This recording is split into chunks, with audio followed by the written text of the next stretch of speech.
Welcome to the Showstoppers podcast as part of the NGSC Sports Network. Big League, Big Takes. Tonight's show is going to be a jam-packed show. We have a lot to go over. We're going to hop right into it. We're going to change up something, though. The segments are now timed. My co-host has the honor of handling the timer for tonight's show, and I will be handling it for tomorrow night's show. And we are going to start off with recapping all the American League weekend series, and I did it through something different. Let's go here. I think this is it. Yep. So we start in the AL East with the Rays. They lost three, unfortunately. They lost 3 out of 4 to the Yankees.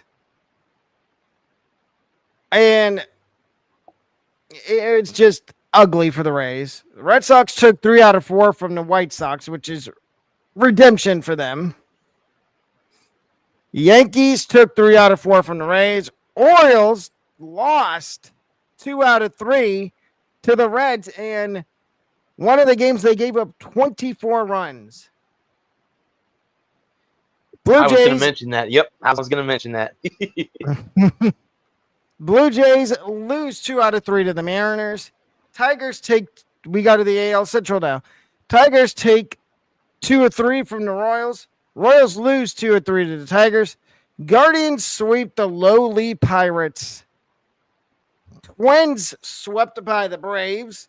White Sox lose 3 out of 4 to the Red Sox. We go to the AL West. Rangers lose 2 of 3 to the Dodgers. Not surprised. Mariners take 2 out of 3 from Toronto. Angels take 2 of 3 from the Giants. The Astros take 2 of 3 from the Padres, and the Athletics lose 2 out of 3 to the Brewers. There is your American League recap of the weekend, and that was done in under 3 minutes. Oh, yeah. About in a minute and a half. You did good, but you did good. Now we get to NL recap. Okay, go ahead. The NL recap. The NL East, the Phillies took 2 out of 3 from the Marlins. The Braves took all 3 games from the Twins in a sweep. The Mets took all 3 games against the Cardinals. Marlins took 1 out of 3 against the Phillies. The Nats took 2 out of 3 from Colorado. The Cubs took this NL Central. The Cubs took 2 out of 3 from the Diamondbacks. As my co-host mentioned, the Athletics lost 2 out of 3. The Brewers took 2 out of 3 there. The Reds took 2 out of 3 from Baltimore, including a 24-run game on Sunday. The Cardinals got swept by the Mets. The Pirates lost all 3 to Cleveland. The Padres only took 1 out of 3 against the Astros in the NL West.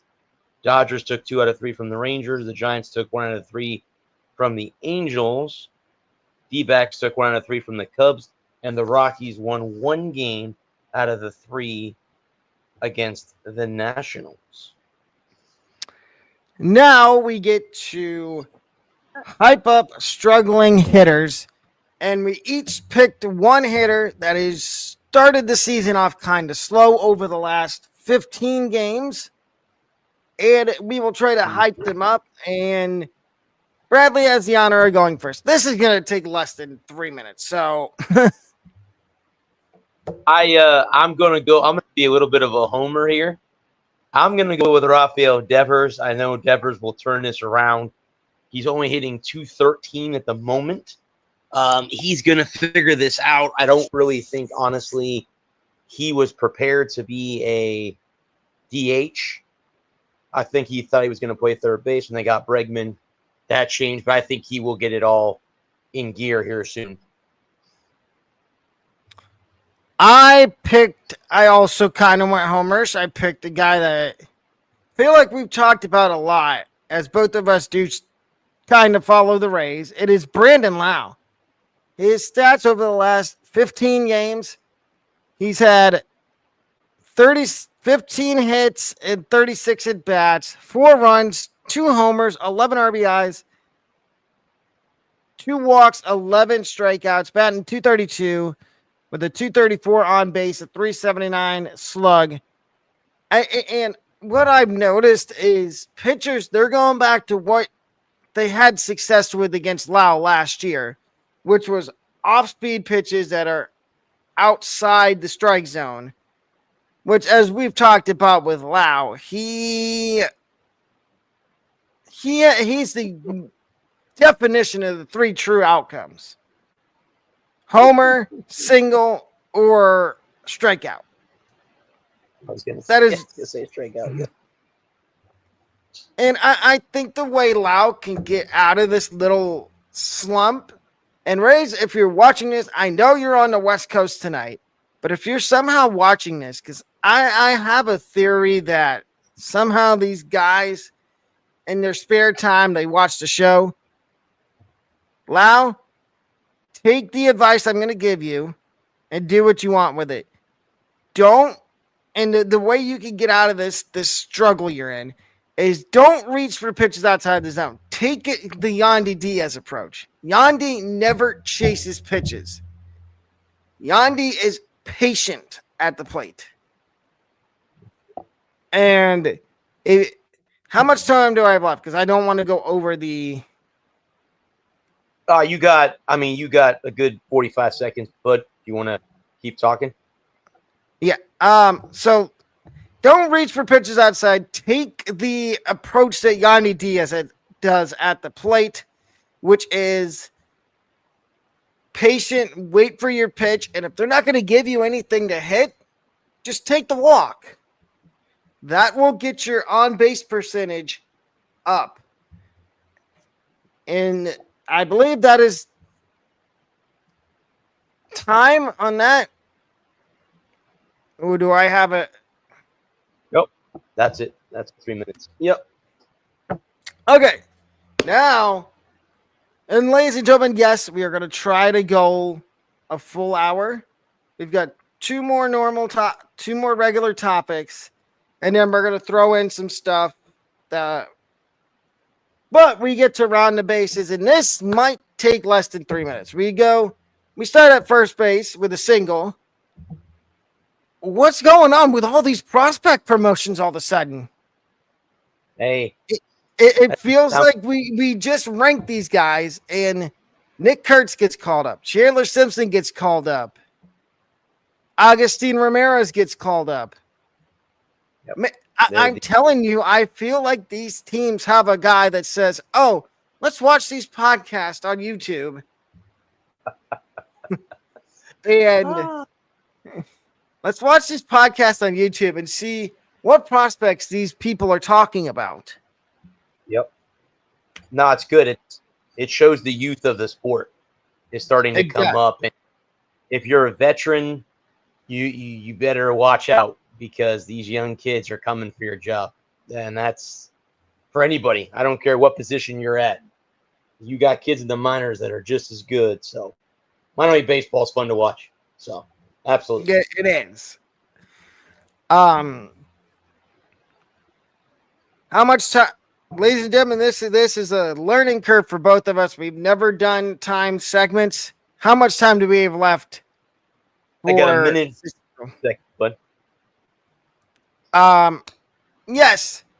And I feel like there's going to be more prospects called up, because the Marlins still have a couple guys they could call up. They still have Davison De Los Santos, Starling Cabo, but I don't think we see him at all this year. He's 18, and I think he's in like single A or double A. And that's asking a lot to call it an 18-year-old to the big leagues. I agree. Okay, so now we go to second. We round first to go to second, and the clock does reset. Cool. So we got a fresh 3 minutes. So I just need to ask the Orioles, what happened? How do you let Noelvi Marte and Austin wins combined for, I think it was 11 hits between the two of them and 10 RBIs. And Noelvi Marte was the guy that we talked about in spring training on, oh, is he going to make the roster out of spring training for the Reds? Or is he going to go down? He went down to the minors, but as we've seen, he wasn't down there very long because the Reds have had injury problems.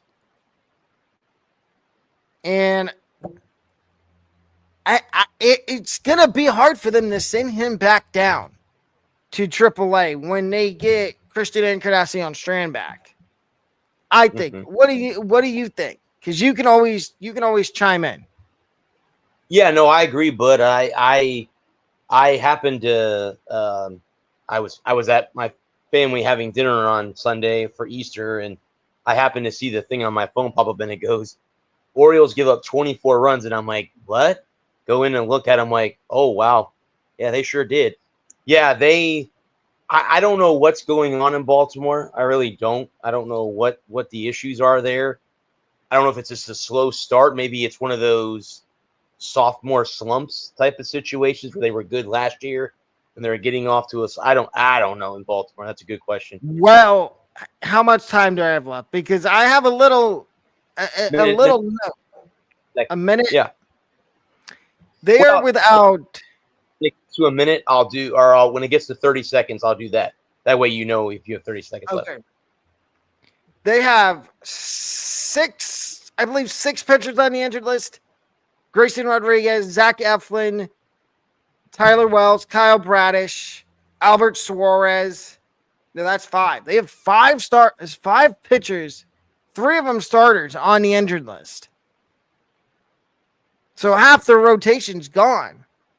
Mm-hmm. And I'm sorry, Orioles fans. This is what you get for not re-signing Corbin Burnes. This is what you get for not re-signing Corbin Burnes and not going out and trying to sign one of those top-of-the-line starters that was on the market. Now, you could go ahead and reset it. Rounding second, going to third for the triple. I think the Rays have something here with Chandler Simpson, and I believe, if I'm correct, I'm the one that called it in spring training right before the season. I said that Chandler Simpson, once he gets called up, he might not play every day, but he would be a problem. Look what he did in his first game. He had 5 at-bats. He got 1 hit. Played really good defense. It was cool to see his dad in the stands, too, at Steinbrenner Field for his first game. That was cool. They showed him on TV. It was cool to see his dad there. But, yeah, I think the thing with Chandler Simpson is he's fast. So be prepared when he gets on base. I'm not saying he's Ellie Cruz, but he could be like him. So just for that. I like Ellie, but Chandler Simpson is he's up there with Ellie. Chandler Simpson last year in the minors had 104 stolen bases. Jesus. Yeah. But and then we've got I don't know what's going on in Minnesota. Are they going to start? And we'll get to trade. We will get to in a few minutes predicting trades. The first big trade that might happen. But I got to think the Twins are thinking about maybe starting to put some guys on the trade block. And now reset it. Rounding third, going home. Aaron Boone of the Yankees. This seems like a recurring theme. Him complaining about the strike zone after a game. Or complaining about something. I saw the highlight today of him getting thrown out on Sunday at the Rays game. So yeah, It seems like he can't stop complaining, whether it's about balls or strikes, about and we know the golden rule. You can't argue balls and strikes. You come out of that dugout and the umpire tells you no, stay, go back, and you keep barking at him. There's a very good chance you take a step out of that dugout. Well, I'm curious, Bud, when they institute the robot umpire to the major leagues, because I see it in the minor league games when I cover the Threshers and how it works in the minor leagues. I'm curious to see how these managers in the majors are going to react when, I mean, they can challenge them. You get 3 challenges in the minor leagues. You can challenge, but if you lose it, it's done. You know, so I think you're going to they give them 2. And okay. that's what they were talking about during spring. It should be interesting. And they're saying that's going to limit the number of ejections, but there's still going to be other things you can get ejected for. Fair or foul. Oh, yeah. Base running. And that wraps up round the bases. Now we get to the other big topic on the show today, which we have 3 minutes to talk about again. And ladies and gentlemen, this is going to be a thing we do the rest of the season for baseball and when football season starts too for our college football podcast, as well as our NFL podcast. And we have an episode of tomorrow at the same time. But we're going to try to predict the first big trade that's going to happen in MLB. And within your 3 minutes, I'll give you the floor for going first. Give me 3 names in 3 minutes that you think are going to get traded or could be involved in the first big trade. I think start with Toronto. I think it's going to be I can't think of the guy's name now. Not Bichette. I think he's going to get traded because they signed Guerrero. I don't think they can sign both. This is just me. Even though I know the Rays are off to a iffy start, I see Yandy Diaz being traded for prospects and picks. That's just me. I could be totally wrong on that, but I could see him being moved. I'm trying to think of anyone else that would come off the top of my head that would be the one person I would say, but I don't. The Marlins haven't decided yet what they're going to do with Alcantara. You were talking about the Twins. Who is the former Astro that plays for them? My mind is mush today. Correa. But they have like 3 or 4 guys that they could move. Okay. Those would be my 3 if I to be honest. Okay. Now how much, and you still probably have like a minute and a half. What is the package gonna look like for those guys? And what team are they going to? Oh wow. That's I would say most of those are going to involve prospects or picks. Now I know picks are not as important in the MLB draft as they are in the NBA or MLB, or I mean NFL. I could see, let's see, Correa going. He's what, second base, right? Shortstop. Who needs a shortstop right now? The Yankees. No, I mean, the Tigers maybe.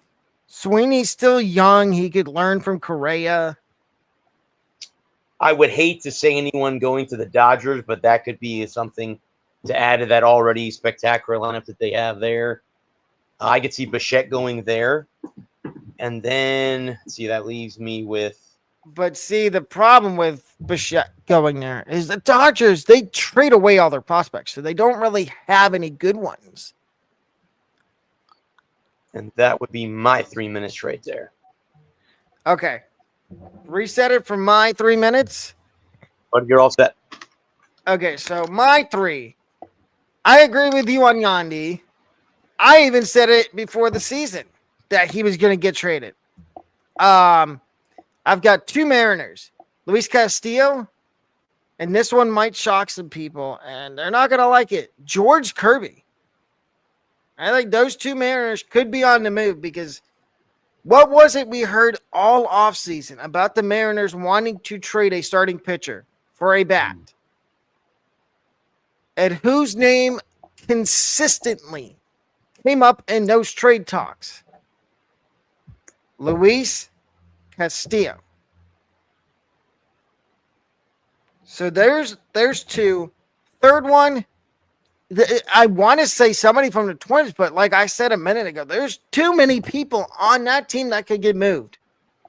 If I had to signal one or two out, I'm going to say Buxton because they got a kid in the minors that we talked about last week on the show, Walker Jenkins, that could play the outfield. And Buxton, they've tried everything with him. They've tried DHing him for a whole season. They've tried splitting time and center and putting him at DH. As we can see, hasn't really worked. So I think Buxton, change of scenery, would do him well. And here's the trade packages for Buxton. It's gonna take. He's still a top of the line center fielder, so it's gonna take a haul of prospects and a team that needs to make a move for a center fielder. They're in the NL Central. It is not who everybody's gonna think of. The Brewers. No, they got Garrett Mitchell. It's not the Brewers. It is definitely not the Cardinals because they're rebuilding. And I can, yes, the Reds have the prospects to do it. Remember, we talked about Luis Robert to the Reds, and what was the thing holding the Reds back from making that trade? What does a Robert carry with him in terms of his contract? Money. Yep. I think the Reds would be willing to take on the younger Byron Buxton. And those are the our predictions for the first big trades. Now, whatever topic you want to talk about, and we give each other 3 minutes. Well, we talked about here. Let's start this right now. We talked about the torpedo bats last week. And there's still talks about that, how people still to this day think that the players that use them are cheating. I mean, any player can use them. It takes time, obviously, because the player has to go and be measured for them, and then they have to be made, and with everything going on in the government and how things are being traded and all that stuff. So we're not getting into that stuff, but I still think that if they're legal, they're legal, and that's the way it is. And again, I talked earlier about the robot umpiring being at some of the minor league games I've gone to. I really do like the fact that, people are saying, it takes the human element out of the game. It doesn't. You still have umpires. You're still going to have people calling out and safe. You're not going to have a computer being able to do that. I think what it's going to do is it's going to upset a lot of the veteran pitchers that say might get that outside corner by a human, but the machine's going to go, yeah, no, that's a ball. So I'm curious to see when that's implemented into the majors, how the veteran guys, and like my co-host said earlier about managers arguing balls and strikes, like, okay, you get 2 challenges. If you lose both of them early on, you get no more. So be careful with how you challenge, because once you lose them, they're gone. Now, if you get your challenges correct, you continue with your, you continue with your 2. But when it comes to that, it's going to be interesting when it's all said and done. And, I think everyone thought, the pitching clock was going to be bad. Well, I think the pitching clock is done very well for the game. In fact, speeding a game up, instead of it being 4.5 hours, it's 2.5 to 3. So for people who got to get up and go to work after a game, you can get home early and be home in time, where you're not sitting in, at Tropicana Field at 11 o'clock at night, and they're only in the top of the 8th inning. And you're like, crap, I could have, 9 more outs to go. So, but those are the topics that have come to my knowledge. But so I'll stop my 3-minute timer there. Mine, I want to talk about, and you could chime in too. What prospects do you think are going to get called up next? Well, we went through a bunch of them last week. I think Roman Anthony is close to being called up by the Red Sox. I mean, there were so many. Yeah. Did you start the timer? Yep. Okay, so continue. I think he's one of the guys that's going to get called up. Who was the pitcher, Bud, for the White Sox that we talked about last week too? That was in AAA. Was it Noah Schultz? Schultz, but yeah, no, I was it? No, I don't think it was. I think Schultz was in AA. AA, okay, because it was the kid that was in AAA for the White Sox in Charlotte, and I don't remember what. Anyway, we thought he was going to be called up soon. Obviously, pitching is always a necessity in the game of baseball. So. Yeah, but with that, the White Sox have no business. I thought they would call up. Edgar Kiro was another prospect that get called up, but I've seen some of his highlights. He's not really, I don't know what the word is I'm looking for. He doesn't really jump off the page. Gotcha. I thought when they were going to call up one of their catching prospects, I thought it was going to be the guy they got in a trade with the Red Sox, Kyle Teal. But there's a couple names that come to the top of my head that I think could get called up. I think it's just a matter of time before a guy like Colson Montgomery gets called up, because the White Sox just put Chase Mydreth on the 10-day injured list.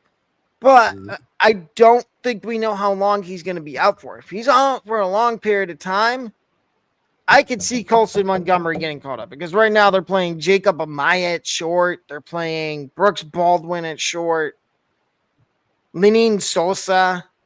And those are 3 guys that, okay, Amaya really hasn't had that much major league time, so he kind of gets if you want to say pass, he kind of gets let off the deep end, because he hasn't been in the big leagues that much. But Lenin Sosa and Brooks Baldwin, I mean, the White Sox have been playing Baldwin mostly in the outfield. And then again, he's not really that good of an outfielder, because they have nobody in left field to play, nobody in right field. So he's been playing left or right field until they call up Braden Montgomery eventually. I think Joe Rock might get called up by the Rays at some point. Okay. And then my last one is, and this is the guy we didn't rank, and I feel like people, they didn't really say anything, but this guy's in AAA for the Rays. Oh, no, we did talk about him. Carson Williams. I understand that you got Hassan Kim coming back at the end of May. I think he's a placeholder until Carson Williams comes up, which I think Carson Williams will be up this year, even though his ETA isn't until 2026. And I believe that is the 3 minutes. Now, and this is just free for all. We can talk about anything in the world of baseball, and the 3 minute timer is This is the part of the show, ladies and gentlemen, where no timer needed. We can talk about anything. Um, but Philly, and I'm going to jump on something real quick. Phillies fans, y'all need to chill with calling people overrated. Uh-oh. You Who's it did going it. over? It was Ellie De La Cruz last week. This week, Yeah. it was Francisco Lindor the other night, and may I incite them what happened? He hit 2 home runs. Well, that's because they're 3 games back of the Mets, so that's why they're doing Mm-hmm. And well, that's not the only thing they say. Oh, the Dodgers are overrated because they have $1 billion roster. Phillies fans, chill. Calm down. Calm down. And they love to say, oh, Otani's overrated. He's only a DH. He's not gonna pitch. Hate to break the news to you, Phillies fans. Otani will pitch this year. Mm-hmm. And when he does, it's over for you. I think it's over for the entire league. There are generational players, and Otani's one of those generational players. You don't see that often. And I mean they're currently tied with San Diego in the NL West right now. One game in front of the Giants, but Phillies. I mean, I understand because the last few years the Phillies have been relevant. I think they were the kind of the thorn in the side of the Braves when it came to the playoffs. The last 2 years they've knocked them out. But I mean, it's for you to go after a division opponent in Lindor, that's only going to fuel them even more. As we like to call that in sports, we call that bulletin board material. You don't think that he's not posting that stuff up in his locker or in the locker room where he can walk by and read that?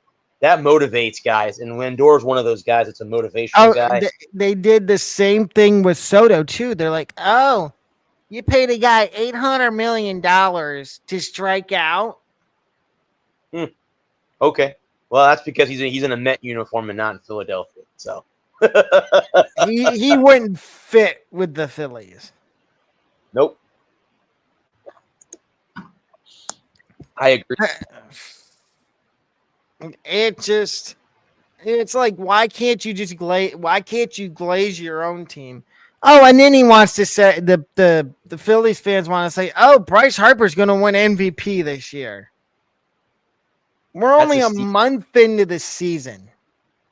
I guess that's a steep prediction this early in the season, but okay. Very steep prediction. And it's just like, but the problem the Dodgers are running into is injuries to their starting pitching. Snell's on the 15-day IL. Kershaw's still on the injured list. Glasnow's probably going to be going on the injured list. Can we jump back? Do you think, Bud, in all reality, that it's time for Kershaw to hang it up? I mean, he's won a World Series. I'm not sure if he's won a Cy Young or not, but he has. Why would you go through going through the IL, so many times?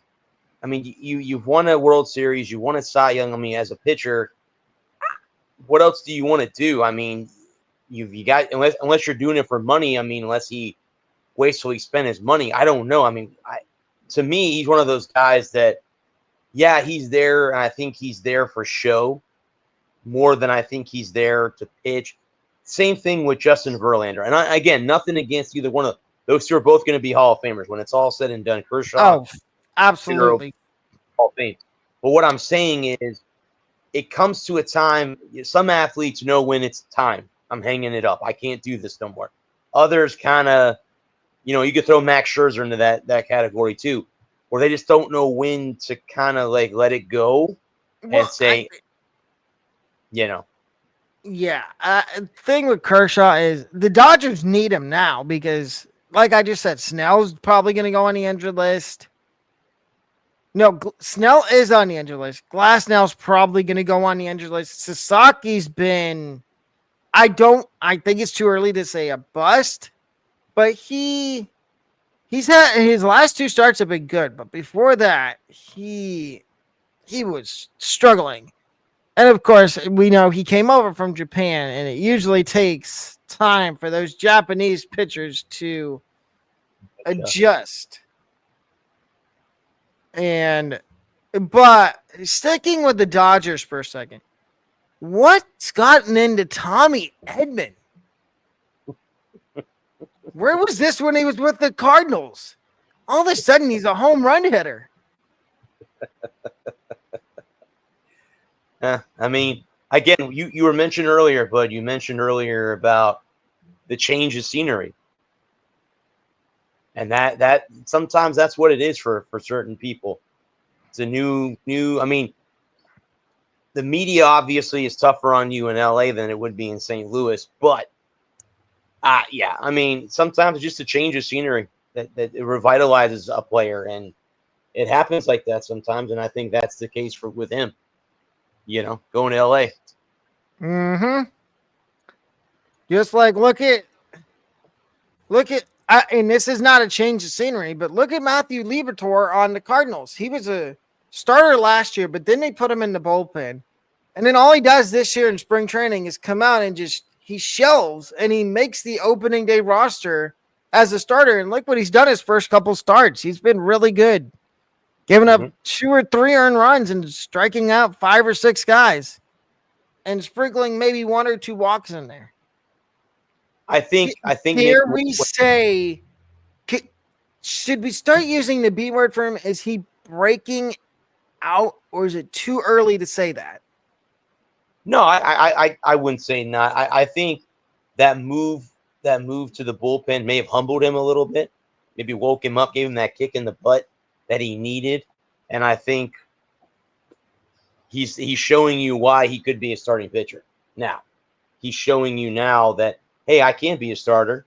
Thanks for humbling me by putting me in the bullpen, but now I'm good. Well, and here's what Ollie Marmol said about Matthew Liberatore and why he's going to be a starter. He basically said that Liberatore is going to have a very long leash. And we know we're starting pitchers. If they start to struggle, that leash gets shorter and shorter. Mm-hmm. And sometimes it gets yanked and they put you in the bullpen. Yep. But according to Ollie Marmol, Matthew Liberatore is going to have a very long leash. He was in a competition in the spring with Michael McGreevy, Tink Kent, Quinn Matthews, Andre Palante, who ended up winning a spot in the rotation. But those other 2 guys are down in the minors. Mm-hmm. And we ranked 2 of the Tink Kent is a Cardinal. But T. Kent and Quinn Matthews, we both ranked in the prospect rankings. We did. Yep. And I got a feeling that it's only a matter of time before both of them get promoted. Because are you going to tell me that the Cardinals are going to go with Eric Fetty and Steven Matz the entire rest of the season? Somebody's going to need starting pitching help. Well, and also, too, if St. Louis is in a rebuild, you got to bring up what you got in the minors to see how they'll handle the major. That's the way that you do it. Hopefully they don't get shelled, but you're hoping that they do well, So. Yeah. Well, they're in a rebuild, and what people don't realize is they're going to have a new GM and president of baseball ops going into 2026. Because I guess John Mozeliak, who's been the president of baseball ops, is I think retiring after this year. So they're going to have somebody new in charge. And I believe one of the people that's going to be heading that group is a guy that was a really good catcher for them. Molina. And, yep, Yadi Molina. Not surprised, because it seems like that's what a lot of these former players are doing now. Look at So, go, but I'll let you finish your thought. But look at the Giants, Buster Posey. He's their new GM and president of the baseball ops. Well, I was gonna say, but I asked one of the senior writers that also covers that covered the Rays and covers the Threshers. He's a big Atlanta Braves fan. But I asked him a question because he's been writing for 40 years, older than almost about the same amount of time I've been on the planet. That I asked him, I said, hey, what is your take on catchers becoming managers? Because it always seems the best managers are catchers. Go back and look at it. Kevin Cash is one of those guys. Stephen Vogt. Stephen Vogt. Who was Mike Matheny for the Cardinals was a good one. Also a catcher. Who was the one for the Yankees prior to Aaron Boone? Girardi. He was a catcher. So and then now you have Posey, and now you have Molina getting these front office things. So what a lot of people don't understand is your catcher's your quarterback. He's the one that calls everything. He's the one who, so he's the general on the field. He sets the defense. He calls pitches. Him and the pitcher go over the batter, where they're weak at, where they're hot at. You stay away from that. We go this way. So I think catchers, make the best managers, and it looks like now the catchers may end up making the best front office and general managers too. So that might happen that way too. So yeah. Yeah. I'm trying to look up who was it? The Rockies made a coaching, not managerial change, but they made a coaching change. Okay. Over the weekend that I wanted to talk about because I thought it was interesting. They fired their hitting coach and hired, tell me if this name rings a bell to you or anybody else that watches the show, Clint Hurdle. He was the special assistant to the GM, and they fired their hitting coach, I believe, on Friday, and promoted Clint Hurdle to the new hitting coach. He's a former manager. Yeah. Former manager of the Pirates. Yep. I remember the good old days with the Pirates when he was the manager and he'd get upset and he'd go out there and he'd throw a there were some good guys that knew how to put on a show when it came to getting kicked out of games. Yep. Tito Francona. Yeah. Who was the one? Who was the Lloyd? My favorite one, Lloyd McClendon. He would take the first base bag. He'd take it out of the thing and he'd chuck it in the right field. One of my favorites, and the umpire was mic'd up, was Terry Collins. Oh yes, Terry. Yeah. Terry, you know that's not right. He went after the home plate umpire, and I don't know where the umpire was at in the field. He's like, "No, Terry, you're wrong." He goes, "Come talk to me." He's like, "You come talk to me. You can yell at me all you want, Terry. You're not yelling at him. He's the crew. He's the chief. You can come talk to me." And Terry went off. I mean, off on a. Oh, every time they have something on like MLB Network where they show the top ejections, Terry Collins is always on there. Yep. Yeah, I guess he had memorable ones with the Mets. Memorable ones with the Mets. Yeah. Yep. Terry Collins, Terry Francona, Lloyd McClendon, Lou Piniella. How about Aaron Boone? Did you put Aaron Boone in that conversation? Yep, I would. His one. It was a couple of years ago when he was talking about how his guys were savages at the plate. Yeah, yep, I remember that.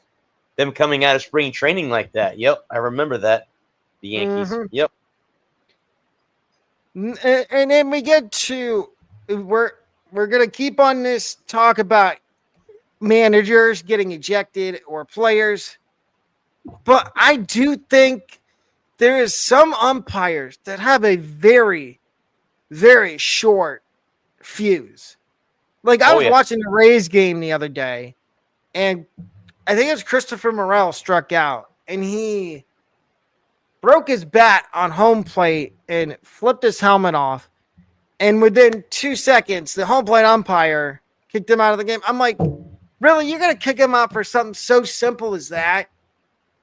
Yeah. And then I went back and watched. I'm like, okay, maybe he said the magic word you're not supposed to say to get. Because the whole game, the strike zone was horrible. Right. One inning, you would get a pitch on the outside corner, that'd be a strike. The next inning, oh no, that same spot. Now it's a ball. Oh, now it's a strike. Now it's a ball. Like, come on. Like, just be consistent. Be consistent with your strike zone. And that's the problem these players have.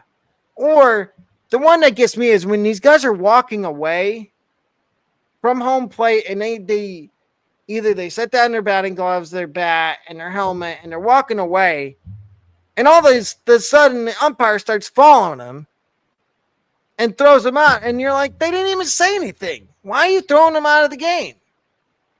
Look at for the Rays. Look at Jose Siri last year. I think it was a home game, and you might have been at it writing for the Rays. He got thrown out for not even. I don't think he even said a word to the home plate umpire. And Jose Siri is one of the most calm players in MLB. Yes. He never says anything mean. No, he's very energetic. He's an energetic guy at the plate and in the outfield. I think he's on the IL. I hope he comes back quickly. I think he is. He fractured his. I think it was his leg. Yeah, but no, I mean I don't remember, but if I was at that game, but yeah, you were right. There are umpires out there that do have short fuses, and you think to yourself like, what did you do? Have bad room service the night before that you're mad, or did something not happen? The other one that gets me is these umpires that they have a quick like their strike zone at the beginning of the game is wide, but then as you go on through the game, their strike zone gets like minimal, and it's like, okay, so first couple innings, that pitch that's on the outside corner is a strike, but then as you go through the game, 6th, 7th inning, now it's a ball. Like, okay, so the first 4 or 5 innings of the game, that's a strike. Now all of a sudden, 6th, 7th, 8th inning, it's a ball. Why? Because you got dinner plans that you don't want to miss? Yep. Got to get out of the ballpark.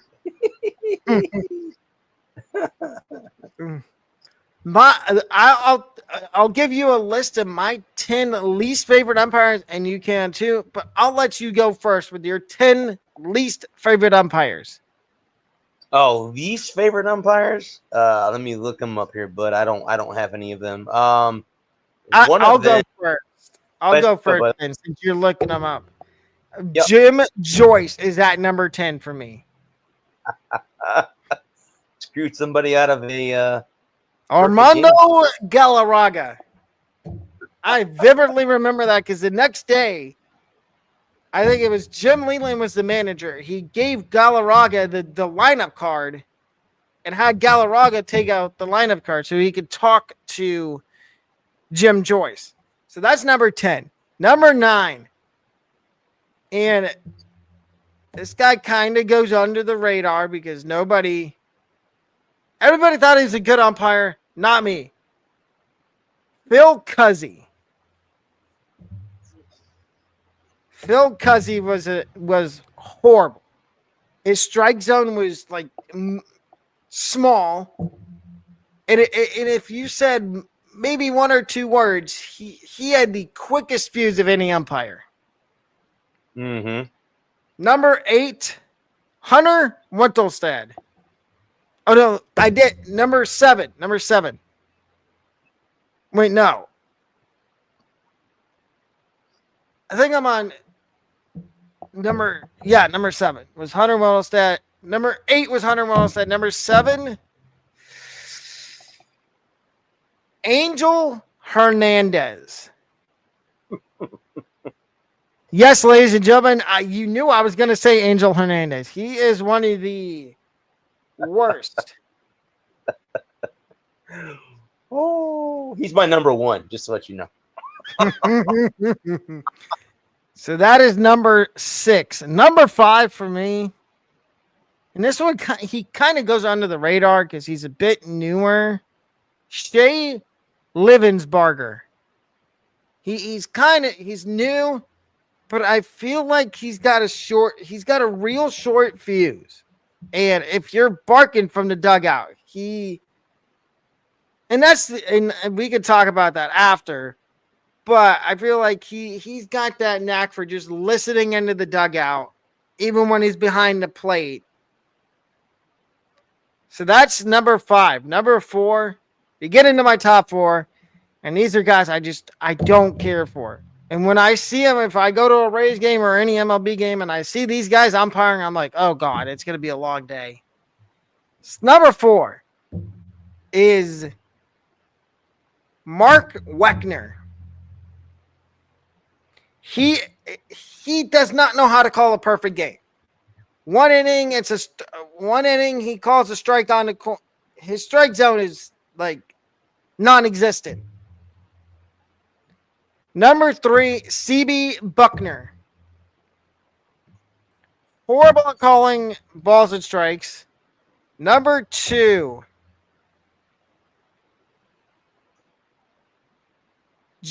oh no, I already said Jim Joyce. Number 2,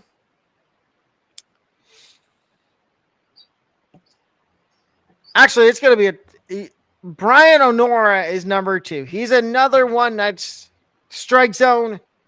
It's razor thin at times. Number 1, and I'm glad this guy's retired now, Joe West.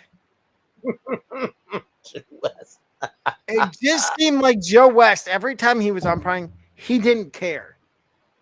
If you opened your mouth and said something, you were gone. True. Okay. Who is your top 10 least favorite umpires? Well, as I said, number 1 is Angel Hernandez. He has to be one of the worst umpires in Major League Baseball. I don't care how anyone says it.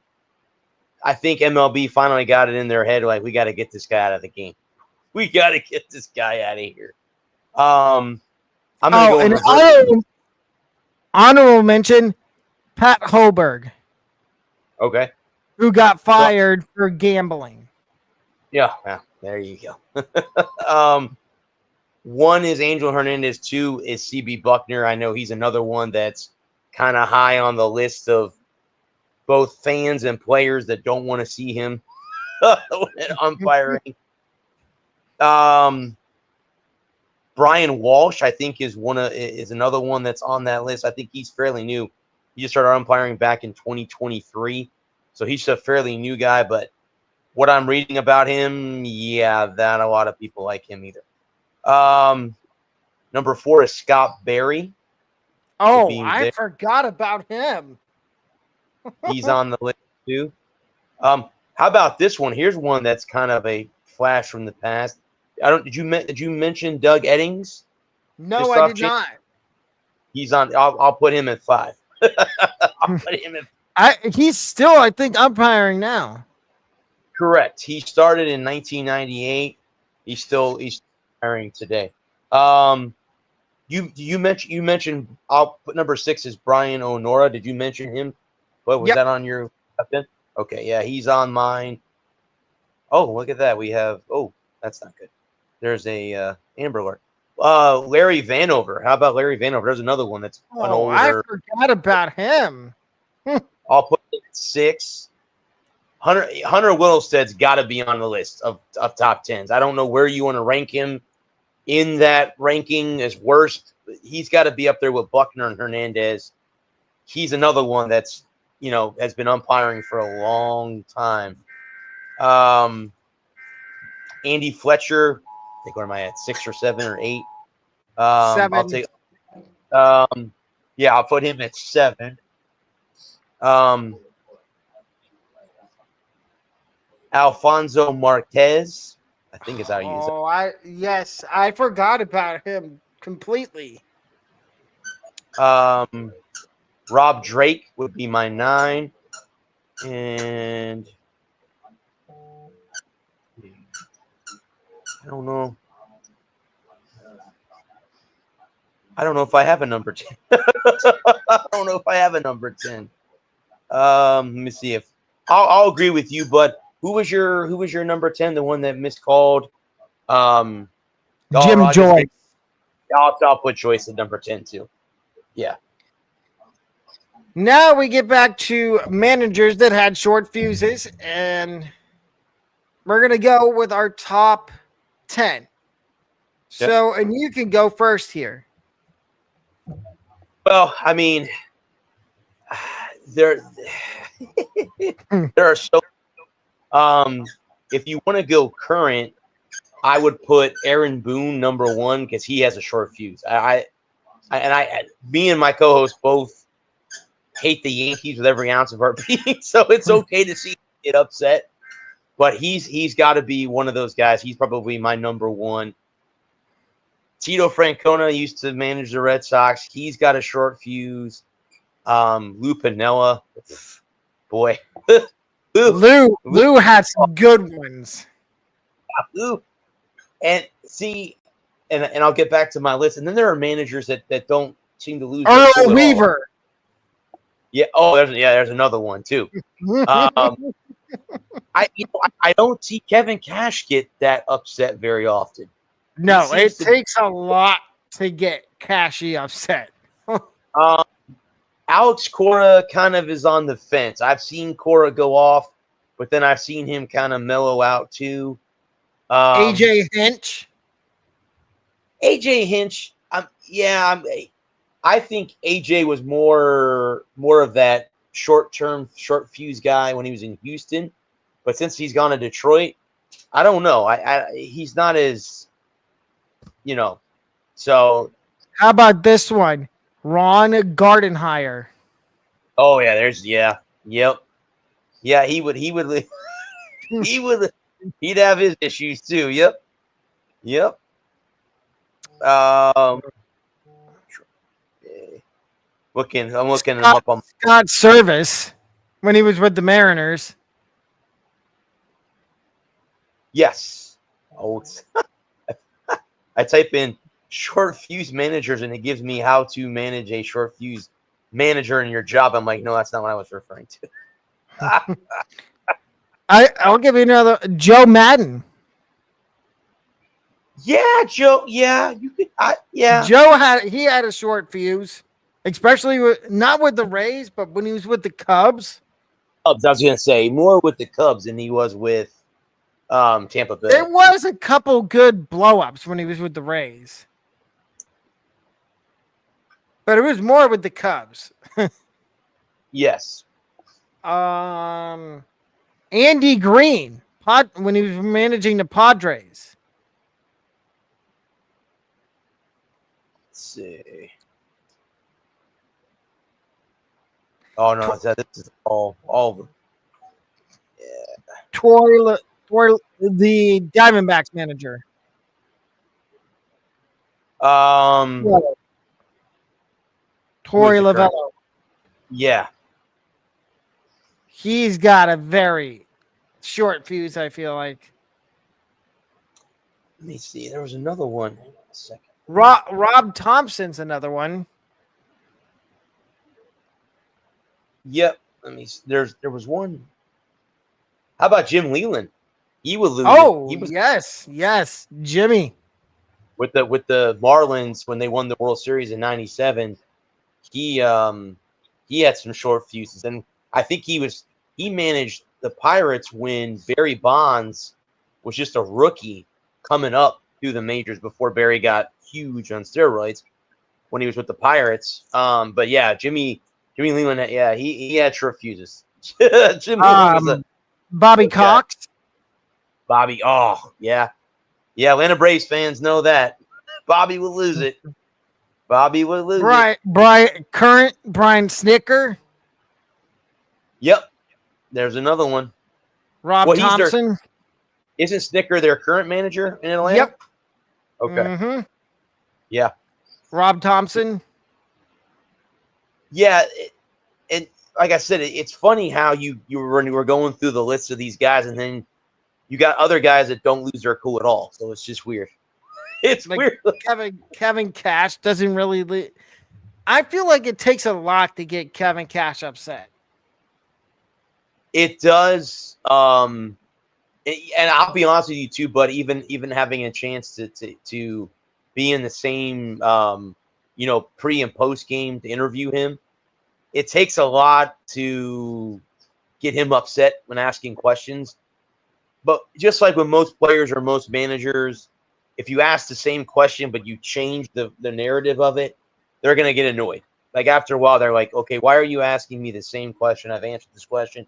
It takes a lot for certain guys, and even Kevin, even Cashy, it takes a lot to get him upset, even after a loss. It takes a lot to get him upset. Here's another one that neither of us thought of. Ozzie Guillen. Oh, with the White Sox. Yep. Their World Series. That was their I think that's their one and only World Series as a franchise. Mm-hmm. Could be wrong. Well, I'm thinking of Ozzie Guillen when Hawk Harrelson was the announcer. And he would say, "You got to be bleeping kidding me." Yeah. No offense to Hawk, but I always found him annoying with that. You could put it on the scoreboard. That annoyed me a little bit. It annoyed me a little bit too. But it's like there's not a lot of announcers that do that. Like, I mean, you had the Yankees with John Sterling. Well, I'm a I was always now I can't think of his name. Now his name escapes me. The Dodgers. He just passed away recently. Bob Uecker. Uecker was with the Brewers. Oh my Lord, I'm gonna have to hang on a minute, but I'll look it up. I know who you're talking about. It's on the tip of my tongue. I just can't. Me too, and I can't think of who it is. Hang on a minute. Ernie Harwell was the Tigers. Ernie Harwell was the Tigers. He was a good voice too. Earl Hershiser. You had Red Barber, who was the for the Yankees for a long time. Vince Scully. Vince. That's who it was. Yeah, Vince Scully was. Scully. I'm kicking myself right now. Well, he was one of my favorites. The thing with him is it's a beautiful day for Dodger baseball. That was his intro line when they were coming into Dodger Stadium, and it was a nice day outside. Yeah. Or the deuces are wild, and that would be two balls, 2 strikes, 2 outs in the inning. Or he'd say there are ducks on the pond, meaning there are runners in scoring. Mm-hmm. That was all old school announcing. We don't have, but Dwayne, I like Dwayne's stats. I really do. I like both the Rays announcers, Stats and Brian Anderson. I got to talk to Brian a couple times last year with the Rays. He's a very cool guy to sit down and talk baseball. They don't talk about the same things every game. Like, they change it up during the game. If it's a blowout, they'll talk about something else. Correct. Another one is Matt Vasgersian. He's good. Yep. He used to do MLB Network, and sometimes he does the Angels now. Doing NFL games, or is he just strictly MLB? That he's just strictly MLB. He's strictly MLB. And here's one I don't think needs to be anywhere near sports. Joe Buck. He's NFL. But the funny thing is, his dad was a legend with the Cardinals. I mean, that's the bad thing is his dad was a legend with the Cardinals. So it's weird. No, Joe Buck does some MLB games. Oh yeah, no, but yeah, I know he does MLB and the NFL too. But yeah, he's the guy. I can't stand listening to him call a game. It's irritating. A lot of people it's like beating my head against the wall listening to him call a game. I tell you one that's underrated. Kevin Burkhardt. Burkhardt is MLB. for who? Fox? FS1. Okay. And he does Fox sometimes too. Who's the Astros that used to be with the Rays? Oh, Todd. Oh, what is his name? Because he's another one that's good too. Hang on, man. Let me look that up too. Hang on a minute. Let's see here. Astros.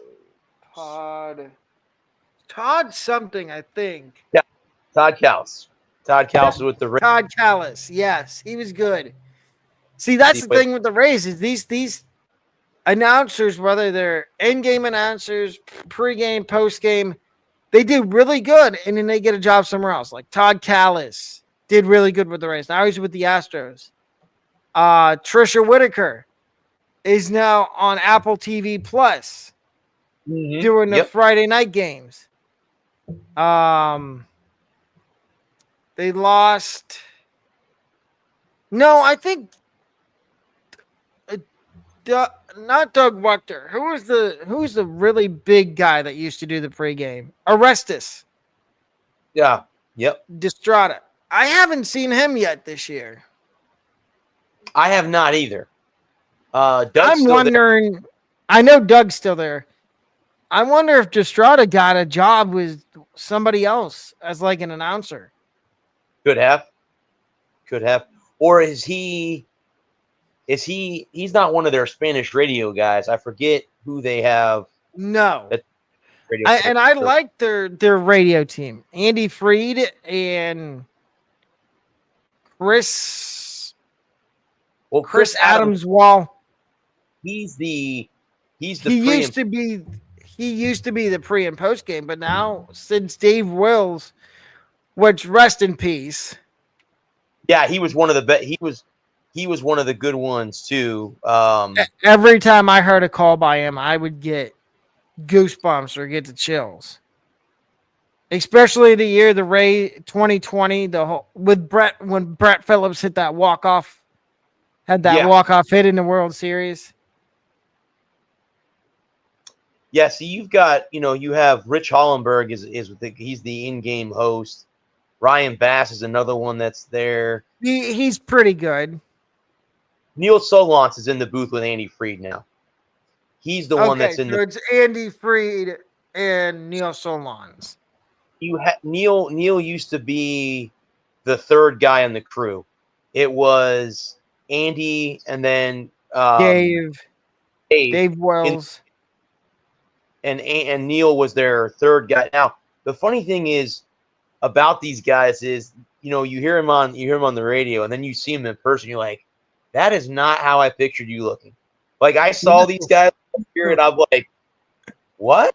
That's what Neil looks like? Okay. I didn't picture you to.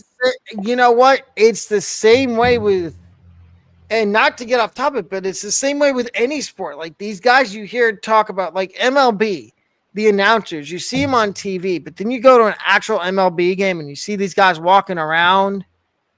Mm-hmm. You're like, that's not how I pictured you. It was the same thing.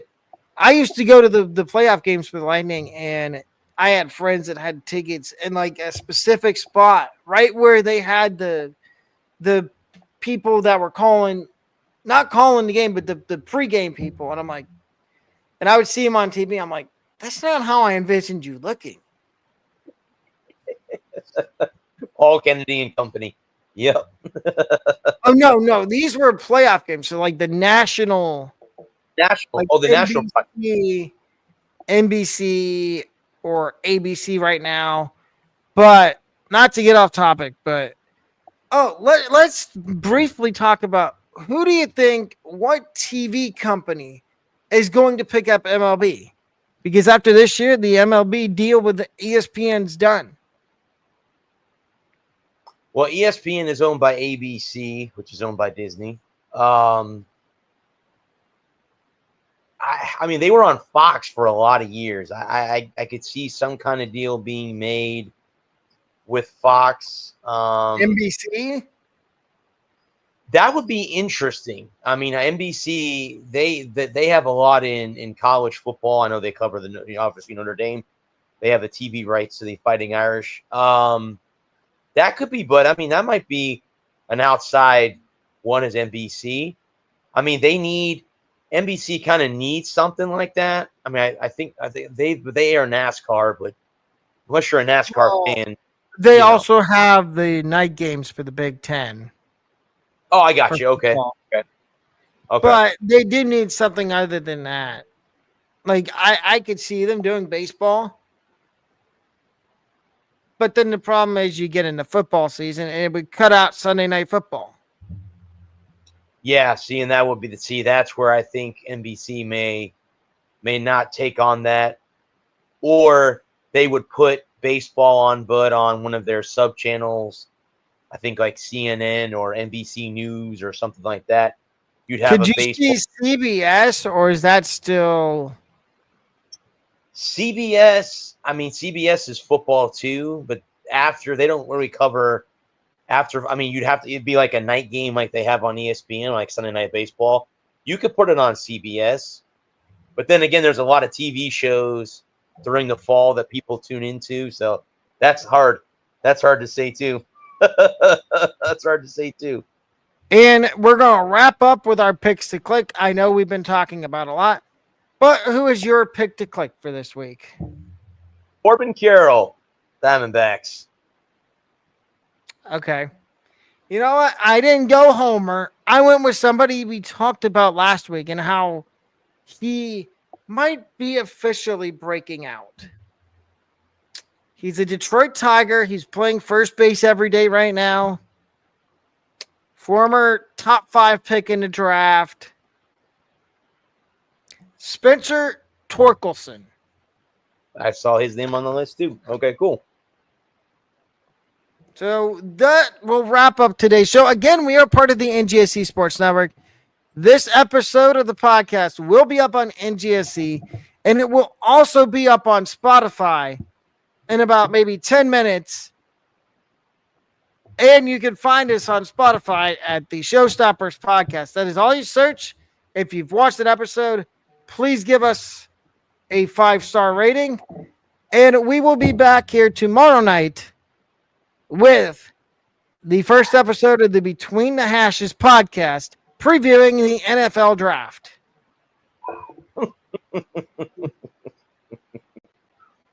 But that's going to wrap it up tonight. We will see everybody tomorrow at the same time of 5:45. Good night, everybody.